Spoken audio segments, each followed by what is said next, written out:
तो जैसे आपको पता है कि एनसीईआरटी में बहुत सारा सिलेबस जो है रिड्यूस हो चुका है, टोटल 17 चैप्टर्स और बहुत सारे टॉपिक जो है डिलीट हो चुके हैं एनसीईआरटी से। तो अभी हम यहाँ पे ये देखेंगे कि कैसे आप अपने सिलेबस को स्मार्टली मैनेज करो कि अच्छे से उसको कंप्लीट कर पाओ। और इस वक्त जैसे देखो एनटीए का जो इन्फॉर्मेशन बुलेटिन था लास्ट ईयर 6 मार्च को रिलीज़ हुआ था और नीट 2024 ये कंफर्म है कि 5 मई को हुई होगा। तो आपका जो इस साल का एनटीए का इन्फॉर्मेशन बुलेटिन होगा जिसमें सिलेबस आपको पता होगा कि क्या सिलेबस आ रहा है आपका, वो फरवरी तक रिलीज़ हो जाएगा।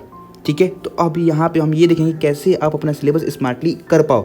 ये वीडियो उनके लिए ज़्यादा हेल्पफुल होगा जिनका प्रिपरेशन जो है थोड़ा लैग चल रहा है, सिलेबस अभी पीछे चल रहा है। ठीक है, अभी आपके एनसीईआरटी में टोटल 80 चैप्टर्स है। ठीक है, तो अभी हम देखेंगे कि कैसे आपको करना है सिलेबस। देखो मेरे एडवाइस के अनुसार चलो तो अगर आप क्लास 12th में हो या कोचिंग कर रहे हो या सेल्फ स्टडी कर रहे हो तो आप ओल्ड एडिशन वाला जो एनसीईआरटी है उसको ज़रूर फॉलो करो नीट के लिए। हर एक चीज़ प्रॉपर डिटेल में बात करेंगे, यहाँ पे देख लो। ठीक है, थोड़ा 2 मिनट वेट करो। देखो अभी आपको ये करनी है कि जितने भी टॉपिक जो रेशनलाइज हुए हैं हर चैप्टर से, मतलब चैप्टर नहीं हटा हुआ है, जो टॉपिक्स रिमूव हुए हैं उन टॉपिक्स को आपको कभी नहीं छोड़ना। अगर एनटीए ये बोल भी देता है कि नीट का जो पेपर हो रेशनलाइज सिलेबस से होगा तभी आपको ये टॉपिक्स करके ही जाने हैं, क्योंकि ये टॉपिक्स ऐसे हुए हैं कि आपको चैप्टर के अंदर के दिए हुए हैं तो ये आ सकते हैं, बिल्कुल आ सकते हैं। ठीक है, अगर आप जितने भी चैप्टर्स जो फुल चैप्टर ड्रॉप हुए हैं उनको आप चाहो तो छोड़ सकते हो फरवरी के लिए। ठीक है, देखो ये इसका पीडीएफ आपको नीचे डिस्क्रिप्शन में मिल जाएगा, इसको डाउनलोड करना है। क्लास 11th के अंदर जैसे देखो मॉर्फोलॉजी ऑफ फ्लावरिंग प्लांट है, यहाँ पे मॉडिफिकेशन ऑफ रूट है, मॉडिफिकेशन ऑफ स्टेम और लिप्स, ये सारे हट गए हैं सिलेबस से। तो अगर मान लो कि मॉर्फोलॉजी ऑफ फ्लावरिंग प्लांट तो है, ये सिलेबस में है, तो अगर इनसे क्वेश्चन आएगा तो इनसे पक्का ये कहीं ना कहीं लिंक्ड होगा। इसीलिए बोल रहे हैं कि अगर आप अच्छा प्रिपरेशन करना चाहते हो, देखो लास्ट दिन आपको जब एग्जामिनेशन हॉल में बैठो तो आपको डर ये ना रहा है कि मैंने तो बहुत सारा सिलेबस किया ही नहीं है। ठीक है, तो ये बिल्कुल 2-2 4-4 लाइन का ये टॉपिक्स हैं, तो इनको आप छोड़ के कभी मत जाओ। ये बहुत ही आपको और कुछ नहीं तो आपको एक कॉन्फिडेंस रहेगा, एक्स्ट्रा एज रहेगा कि हाँ हम बाकियों से अच्छा प्रिपेयर करके गए हैं। ठीक है, तो जैसे मॉर्फोलॉजी ऑफ फ्लावरिंग प्लांट से कोई क्वेश्चन आएगा तो इनसे लिंक्ड रहेगा। ठीक है, तो इसीलिए इन सारे टॉपिक्स को जरूर करके जाओ और ये आप पुरानी एनसीईआरटी से ही कर पाओगे। जैसे देखो ये अर्थवर्म है और कॉकरोच है। देखो अर्थवर्म तो हमारे सिलेबस में है ही नहीं, तो लेकिन 2021 में सेक्शन बी के अंदर ये अर्थवर्म से क्वेश्चन आया हुआ था। ठीक है, तो इसीलिए ये इंपॉर्टेंट है कि भले ही ये सिलेबस में आप कॉकरोच हट गया लेकिन आप इसको करके जाओ, सेक्शन बी में से क्वेश्चन बिल्कुल आ सकते हैं। ठीक है, अगला इंपॉर्टेंट जो है जितने भी चैप्टर्स कम्प्लीटली रिमूव हो गए हैं उसको हम देखेंगे कि उसको कैसे करें।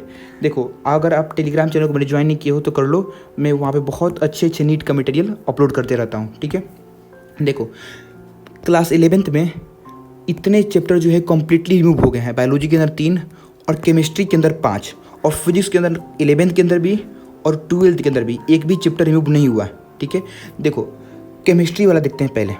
जो स्टेट्स ऑफ मैटर है, हाइड्रोजन है, एस ब्लॉक है, पी ब्लॉक है और इन्वायरमेंटल केमिस्ट्री है, ये सारे चैप्टर ऐसे हैं जो कि बिल्कुल 100% एनसीईआरटी से ही आते हैं।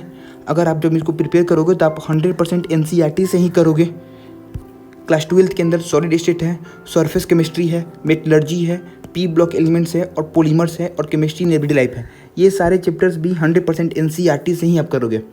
और ये एक बेनिफिट यहाँ पे ये है कि ये सारे आइसोलेटेड चैप्टर हैं, यानी किसी से लिंक्ड नहीं है। जैसे मेटलर्जी है तो ऐसा नहीं है कि किसी चैप्टर से लिंक्ड है, पॉलीमर्स भी किसी से लिंक्ड नहीं है और ये सब लोग लास्ट में ही करते हैं। जैसे पॉलीमर हो गया, केमिस्ट्री इन एवरीडे लाइफ हो गया, ये इन्वायरमेंटल केमिस्ट्री हो गया, इस ब्लॉक हो गया, हाइड्रोजन हो गया, ये सब लोग लास्ट में ही करते हैं। तो मैं ये सजेस्ट करूँगा आपको कि जो केमिस्ट्री के चैप्टर से जो कम्प्लीटली रिमूव हो गए हैं और अभी आपका सिलेबस अच्छे से कंप्लीट नहीं हो रहा है तो इनको आप चाहो तो फरवरी के अंदर जब एनटीए का इन्फॉर्मेशन बुलेटिन रिलीज़ हो जाएगा कि हाँ आपके सिलेबस में क्या क्या है, तब इसको आप कर सकते हो और आपको बहुत ही अच्छा बेनिफिट होगा उससे।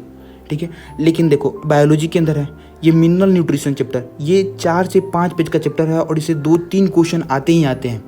ठीक है, अगर इसको आप अभी करना चाहो तो एक तरुण सर का लेक्चर 1 शॉट देख लो और 2-3 घंटे में एनसीईआरटी हो जाएगी। आपके 6 घंटे के अंदर ये चैप्टर हो सकता है। ठीक है, तो बायोलॉजी के अंदर मैं सजेस्ट नहीं करूँगा कि आप कोई भी चैप्टर छोड़ के जाओ। देखो ये डाइजेशन एंड अब्जॉर्प्शन है, तो जो ह्यूमन फिजियोलॉजी है उसके अंदर सबसे जो अच्छा मतलब इंटरेस्टिंग चैप्टर है ये है।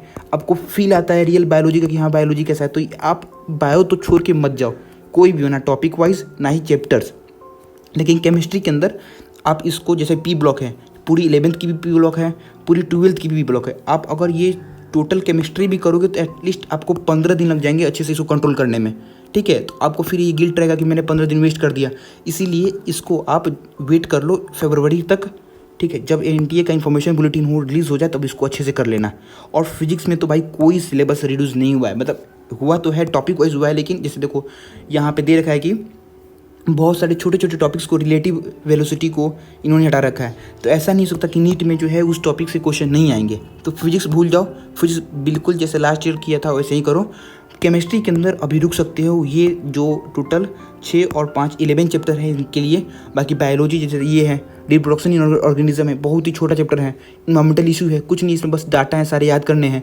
ये strategy for enhancement in food production है, जिसमें प्लांट ब्रीडिंग एनिमल ब्रीडिंग है, इसको भी तुम कर सकते हो अभी, ठीक है। तो बायो अच्छे से अभी के अभी कर लो, लेकिन केमिस्ट्री के लिए थोड़ा सा वेट कर लो। देखो क्लास 12th के अंदर जैसे ये ऑर्गेनिज्म एंड पॉपुलेशन चैप्टर है, यहाँ पे ये जो मेजर एबायोटिक फैक्टर्स हैं जैसे कि टेम्परेचर हुआ, एयर हुआ, वाटर हुआ, ये सारे टॉपिक को हटा दिया है। तो अगर ऑर्गेनिज्म पॉपुलेशन क्वेश्चन तो पक्का आएगा, सिलेबस में है, लेकिन इस टॉपिक से पक्का ये लिंक्ड आएगा क्वेश्चन, ठीक है। तो इसीलिए ये इंपॉर्टेंट है कि अगर कोई चैप्टर रिमूव है तो उसको थोड़ा सा देख सकते हो, लेकिन टॉपिक कोई भी मत छोड़ना।